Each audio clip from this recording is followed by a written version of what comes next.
திமுக ஆட்சிக்காலம் குறித்து தமிழக சட்டப்பேரவையில் முதலமைச்சர் ஜெயலலிதா முன்வைத்த விமர்சனங்களுக்கு பதிலளிக்க அனுமதிக்க வலியுறுத்தி திமுக உறுப்பினர்கள் அமளியில் ஈடுபட்டனர். தமிழக சட்டப்பேரவையில் இன்று நகராட்சி நிர்வாகம் மற்றும் ஊரக வளர்ச்சித்துறை, குடிநீர் வழங்கல் துறை, சிறப்பு திட்டங்கள் செயலாக்கத்துறை ஆகியவற்றிற்கான மானிய கோரிக்கைகள் மீது விவாதம் நடைபெற்றது.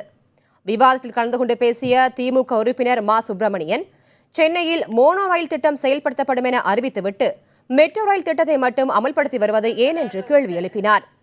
இதற்கு பதிலளித்த முதலமைச்சர் ஜெயலலிதா, மெட்ரோ ரயில் தொடங்கப்பட்டு விட்டதால் அதை பாதியில் நிறுத்த முடியாது என கூறினார். அப்போது பேச அனுமதி கேட்டு திமுகவினர் அமளியில் ஈடுபட்டனர்.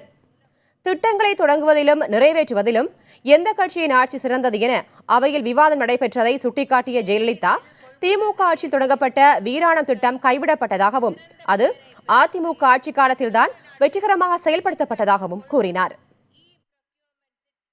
திமுக ஆட்சியில் தொடங்கப்பட்ட வீராணம் குடிநீர் திட்டத்தை ஏன் முடித்து வைக்கவில்லை? அது ஏன் நின்றது? உங்களுக்கே நம்பிக்கை இல்லாமல் போய்விட்டதா?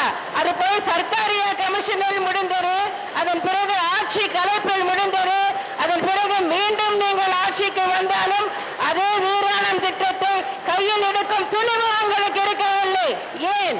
அதன் பிறகு நான் ஆட்சிக்கு வந்த பிறகுதான் புதிய வீராணம் திட்டம் என்று கொண்டு வந்து அதை வெற்றிகரமாக செயல்படுத்தி இன்று வரை சென்னை மாநகரத்திற்கு அந்த திட்டம் தண்ணீர் வழங்கிக் கொண்டிருக்கிறது என்பதை சுட்டிக்காட்ட